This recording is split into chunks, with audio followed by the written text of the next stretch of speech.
All right, welcome back, crime fighters, for another edition of Calhoun County's Most Wanted, the program where you get to help make Calhoun County a better and safer place for all of us. I'm Chris Wright, your host, along with Captain Joey Stone from the Calhoun County Sheriff's Office. Good to see you. You too, Chris. How you doing? Doing pretty well. Everybody behaving? For the most part. You know, a few criminals here and there misbehaving, but Yeah. we're trying to get them under control. Yeah, a few more taken care of thanks to information coming in from our viewers this week. That's right. That's right. We've had 5 more people arrested. Community, they call in with their tips. We send deputies out, follow up on those tips, and we've arrested 5 more this week. All right, that brings our total since we started the show to 4,444. That's a a lot. nice round number and a nice big number. It's a lot of people. When you look at the impact that number is, when you look at the resources, time, hours, and money that goes into tracking down people that are wanted on, some people may think that some of these offenses are frivolous or whatever, but if it's been determined by the court that somebody's done something wrong, you've got to chase that down. That's correct. And that's taxpayer dollars. And when we've got this resolved in whatever means through the help of the public, that's saving everybody time and money. That's right. Catching these criminals, getting them off the street, it does take a lot of man hours. It takes a lot of time, but most of them who are committing crimes, they didn't commit this one crime. Right. They've committed multiple crimes. So they may just be getting caught on this one, but there could be others. So getting those people off the street, trying to bring them to justice, that's the job. And the laws are actually constantly evolving, and we're going to have some updates here as we move into the fall. Some laws in Alabama will be changing, and that's going to affect people that are driving in vehicles or riding in vehicles. Also, people receiving stolen property, things are going to be changing as far as how they get punished. That's right. We've got some laws that are coming into effect. Just the main thing is it's the public's responsibility to know those laws, right? So if our legislative body has changed anything, you need to know what those laws are so that you can be in compliance. So you don't do something, that may get you in trouble, because we don't want anybody to get in trouble for anything that they're not supposed to. And of course, there are news reports on the internet and around it. It's not hard to find what the changes are. So that's correct. Read those stories and educate yourself so that you're prepared and that you are within the law. That's right. We want everybody to obey the law and know what the laws are. Mm-hmm. So. And certainly the officer that pulls you over is going to know what the law is. So that's correct. You better know. All right, so we're going to take a quick break. When we come back, we'll have the first half of this week's lineup on Calhoun County's Most Wanted. All right, let's get started with this week's lineup on Calhoun County's Most Wanted. First up is Darren Page of Atala. He is wanted on a failure to appear warrant for possession of a controlled substance and use and possession of drug paraphernalia. Tanya Roberts of Tallahassee is wanted for failure to pay for second-degree forgery. Joseph Burton of Anniston wanted on a failure to appear warrant for distribution of a controlled substance. Zachary Robinson of Jacksonville wanted for 2 counts of distribution of a controlled substance. Ron Stewart of Ohatchee wanted for a probation violation for burglary, first degree. Tavares Logan of Augusta, Georgia wanted on a failure to appear warrant for possession of a controlled substance, 2 counts. And Darianne Sherbet of Hobson City wanted on a probation violation for possession of a controlled substance. That's not the full list. We've got a few more. We'll let you know about them coming up in just a few minutes on Calhoun County's Most Wanted. All right, we'll have the second half of this week's lineup coming up in just a few minutes, but right now we don't just want to focus on the bad guys. That's right. Got to have some positive things on the show, and Chriselle Smith is with us from the Calhoun County Area Chamber and Visitors Center. Did I get that right? Yes, sir. That long name keeps confusing me, but I'll get used to it one of these days, and then you'll change it again. I hope not. We've got you in today to talk about a program that the Sheriff's Office has been involved with for a very long time. I don't know about 35 years or not, but the program is now celebrating its 35th year, and this is the Leadership Calhoun County. Yes, sir. Leadership Calhoun County is starting its 35th class, so it's in its 35th year and has well over 900 alumni attached to it. We are hoping to continue for another 35 years or more. It is a leadership program offered by the Calhoun County Area Chamber, in which businesses can nominate one of their employees to go through each year. We have a class of 26 this year. I was class of 2011. Have you been through, Joey? No, sir, not yet. We need to talk to the sheriff about that. I'm We sure got to get you in he's, next year's class. I'm sure he's trying to get that happening. So You might be surprised at how many of the guests that we have on this show have been through the program. And of course, we're usually inviting people onto the show who are doing important things in Calhoun County. Yes. And a lot of the people who are doing important things in Calhoun County have been through Leadership Calhoun County, and it really does, I can say because I've been there, it really does open up doors, gets you better prepared to be involved in these things, and gives you more opportunities to be involved in the things that really matter to our community.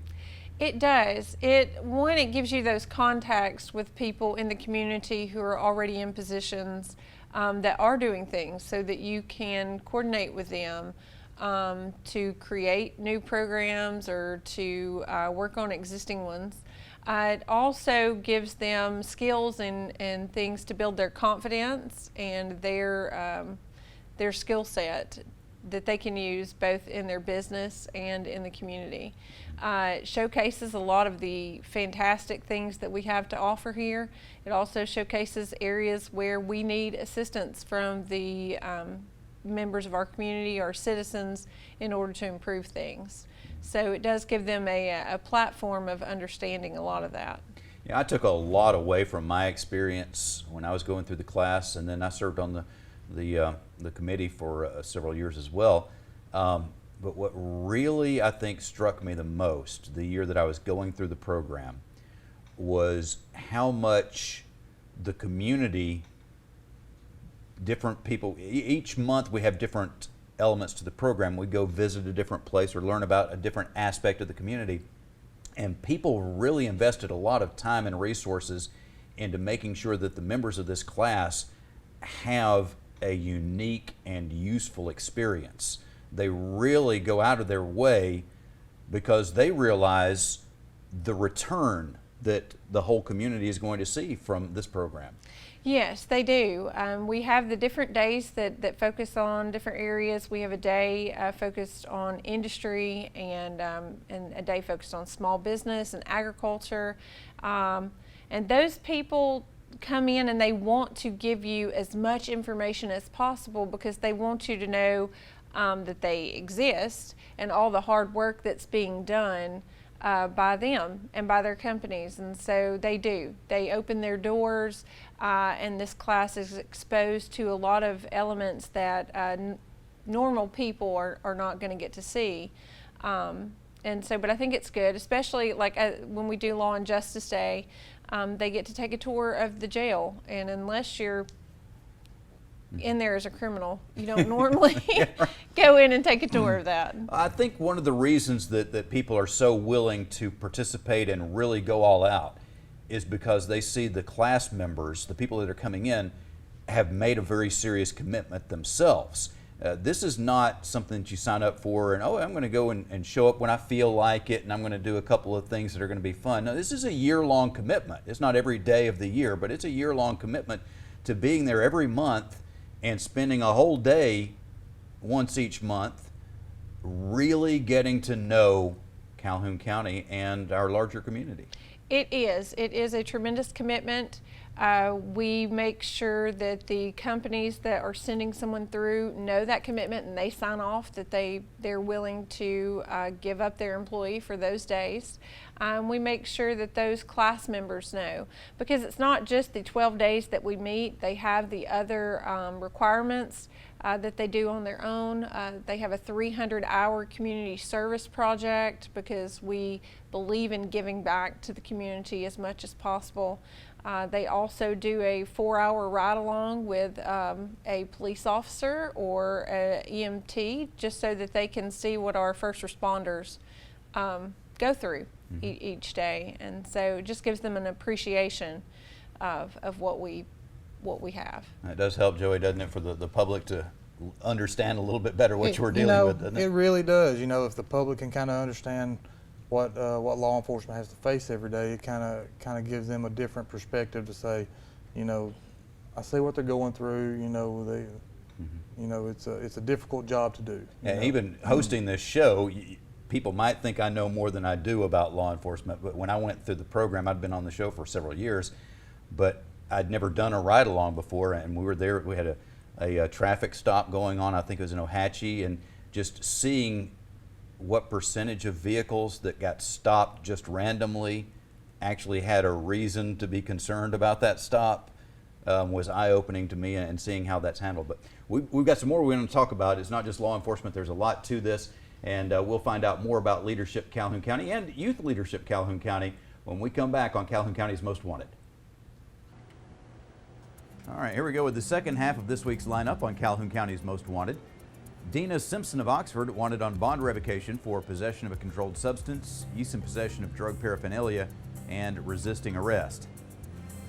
Brittany Walton of Talladega wanted on a probation violation for theft of property, 3rd degree. Marquise Hawkins of Anniston wanted on a probation violation for distribution of a controlled substance and possession of a controlled substance. Kevin Cooper of Jacksonville wanted for failure to pay for 2nd degree theft of property. Terry Brodeur of Anniston wanted for child support.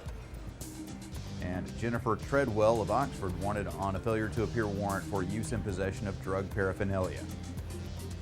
If you have any information about where we can locate any of these individuals, please contact Calhoun County Crime Stoppers at 256-238-1414. All right, in a few minutes, Joey, we're going to have the Crime Stoppers segment where we talk about some unsolved property crimes. Unfortunately, it's a long list this week. Yeah, and you know we're doing the best we can. You know, try to get these criminals off the road and everything. But you know, there are times that the list gets long, so we need public's help. You know, to try to solve these crimes. So if they have any information, you know, you can call Crime Stoppers or something like that, or call the sheriff's office directly and try to give us information. We'll take a look at that list coming up in just a second. But right now, we're talking with Chriselle Smith about leadership Calhoun County, and we haven't even mentioned youth leadership Calhoun County yet. We've got this program for the adults that are in leaderships or moving toward leadership positions in the county, but we also want to get our youth ready for it, and I think this program is just as important. It is. It's just as big of a commitment from our schools and our students that participate in that. We have students from every school in the county, both public and private, that participate in this program. And it is also a 10-month program, and their days are set up just like Leadership Calhoun County's days, where we are giving them skill sets and information about the community that they're not aware of as well, because we want to encourage their leadership growth and potential, because they're a future. Absolutely. And we've actually changed up the process a little bit for the youth. It used to be that the class was basically chosen by, I think, the guidance counselors throughout the Calhoun County, but now the kids that want to be part of the program are going to have to go through the interview process that the adults have to go through. We did. We made it a little more of a stringent process for them this past year, where more than 2 students can apply from any school now, and but each of them have to do a panel interview just like the adults. And so we typically will have a graduate of the Youth Leadership Calhoun County program serve on that panel, as well as our Leadership Advisory Committee. And so it gives those students good practice. A lot of them have never done a panel interview before, so it's a little intimidating, but it was so exciting to see what came out of those interviews with those students. Just the interview process alone is very valuable, because you're going to be having those interviews throughout life, and most people are nervous about those. If you can get a few under your belt like this, even if you don't get selected, you've still benefited from the process. Yeah, you still have developed those skills and learned some new things, some what to do's and what nots, and so we In the program, we do some mock interviews as well, but this was just a precursor to that. And it helps us to choose those students who we feel will be a great asset. All right, so what are some of the, we mentioned just briefly a couple of the things, but what are some of the different aspects of Leadership Calhoun County that any class member looks forward to? Well, of course, the first day, which is the team building day, because it's a ropes course. And so we have a wall, it's like a 20-foot wall that every member of the class has to get over, and they have to work together. And some of them think they're not going to make it, but they do. They do. With teamwork. They find a way to do that. So that is a day where most of them come in with very nervous and anxious, but then leave feeling extremely confident and proud of what they were able to accomplish. And then we have the Law and Justice Day. We even have a state government day where we go to Montgomery and sit in on the House and Senate and get to meet our representatives there. That was eye-opening. Yeah, it's a very interesting day. This last time that we were down there, they had taken a break from the session to discuss that gas tax bill. So we sat in those committee hearings with that, which was something that I don't think a lot of people have ever experienced before. So there's a lot to it. It's a big commitment, but you get a lot out of it. The class for this year is off and running. People need to be thinking about next year if they've got some employees that they want to invest in and they really think can add a lot to their company and the community. Be thinking about putting them through Leadership Calhoun County next year. Yes, now's the time to start. Those applications come out in the spring. We start early putting that class together because they do have to interview and it's a process. But yes, I would say any company, even nonprofits, be thinking about which employees you want to develop. That you want to give more leadership skills to. We do give out 2 scholarships each year for the program for small businesses and nonprofits to send someone through, so it is available for everyone. Very cool. And you can just call the Chamber and Visitor Center to get more information on that. Okay. Yes, sir. Thank you very much for being here. Thank you for having me. And we will be right back after this brief break. We will have the Crime Stoppers segment of Calhoun County's Most Wanted. Our list of property crimes that we need your help with is a little bit longer than normal this week. So let's go ahead and get started on it. August 19th, between the hours of 12:30 p.m. and 1:30 p.m., a home on New Liberty Road in Jacksonville was burglarized. A DVD player, 2 cell phones, 2 leather CD holders, assorted jewelry, and a 2-drawer filing cabinet were all stolen. On August 19th, a home on Greensport Road in Ohatchee was forcibly entered. Items stolen were a home security camera, 2 handguns, assorted jewelry, and old coins. Between August 12th and August 18th, a home was burglarized on Roy Webb Road in Jacksonville. A window unit air conditioner and 6 boxes of clothes and miscellaneous items were taken. Between July 19th and August 19th, the burglary occurred at a residence located on Sulphur Springs Road in Piedmont. A generator, Poulan chainsaw, Bauer drill and battery, and a gray plastic tub of hand tools were taken from a storm shelter. On August 21st, a firearm was reported stolen from a vehicle parked at a residence on Old Sulphur Springs Road in Wellington. On August 22nd, an attempted theft occurred at a business on Highway 431 North. A possibly gray vehicle was seen with a white male driving. The driver and a black male attempted to steal an air machine. Between August 16th and August 23rd, a 45-quart Yeti cooler was stolen from a vehicle parked at a residence on Webster's Chapel Road in Wellington. The cooler had numerous stickers on it. Between August 20th and August 24th, someone illegally entered a barn located on Talladega Way in Wellington. A Works chainsaw, 3 DeWalt drills, 2 hunting knives, and a Stanley tool set were stolen. Between August 22nd and August 24th, a red Craftsman lawn tractor was stolen from a residence on Coaches Lane in Alexandria. If you have any information about these crimes or others in Calhoun County, please contact Calhoun County Crime Stoppers at 256-238-1414. Stupid! You're so stupid! All right, for our crazy criminal, Joey, you know, if you're going to rob a place, it might be considered smart to not take your own vehicle there, right? That's correct. I wouldn't take mine. And you want to be able to get away quickly, so some people think it's a good idea to leave the vehicle running while you go in, right? Yes. That's what somebody was thinking the other day when he stole a truck to go commit a robbery, drives up in the truck and leaves the vehicle running while he goes inside to commit the robbery. Where it went south for him, though, is somebody stole his stolen truck while he's doing the robbery, so his getaway vehicle wasn't there for him to get away.